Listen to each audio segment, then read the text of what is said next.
Meeting the Special Olympics changed so many things. I was introduced to the national director, Charles Reyes, through the special needs school that is attached to our own. And since my brother went to that school, it was a no-brainer for me that, yeah, I'd love to be part of this.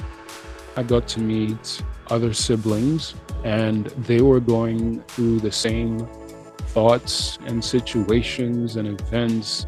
I honestly have never felt so understood. You can gather all the research and data you want, but at the end of the day, if you don't actually know what it's like to live with someone with that condition, you don't really know how to apply the change. But I didn't know the history and the movement and how that started and how that looks like across the globe. It makes sense that it was started by a sibling, a family member who was close to someone with special needs. The purpose of the scaling project was growing a sibling network. There's so many aspects to putting together a project. A global organization that changes lives by promoting understanding, acceptance, and inclusion. With regards to the narrative of the documentary, if you are going to learn about the organization and what it does and what it aims to do, it's very important you know where it started. 2018, the Special Olympics celebrated 50 years. I come from a country that only has 61 years independence, right? So the timelines are not too different. It was very important that I highlight a few things. One, Eunice Kennedy, where it started, and what the vision was. And then to talk about Special Olympics Tanzania as an organization, and then to go into the history of special needs movement in Tanzania.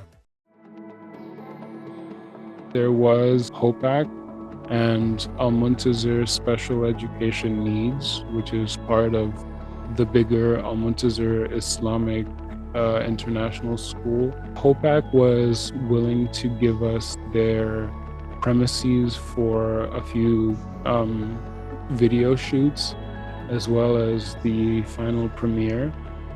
And Al-Muntazir provided us with the students, and they were doing that organizing. So whenever we had a weekend session, the teachers and the staff of Al-Muntazir were the ones who put that in order. Planning for the first project, the first youth innovation grant I have ever managed, I did not know anything about management of anything of any kind. And so having my adult mentor, who's Kelvin, and just telling me, okay, so you need to have times where you do these things and you have training sessions and you have at the end of it you analyze and you look back and you ask these feedback questions. It's just I'd never thought I needed these skills so much. I now know what time and how to space it, and just how to tell the stories and compile them. I now know how to write at least a general script. So the screening was held at a local school, and we shared it with our volunteers, and this was the first time they got to see themselves on screen. One thing I noted, it's given a greater sense of awareness, and there has been a special needs community, but never has the high school and the special needs school ever just come together and work with each other on anything like that. That's never happened. This is the first time people are actually going that was a lot of fun, and I actually do want to see my friends again. It's so radical. It's amazing to see that change happen in individual people.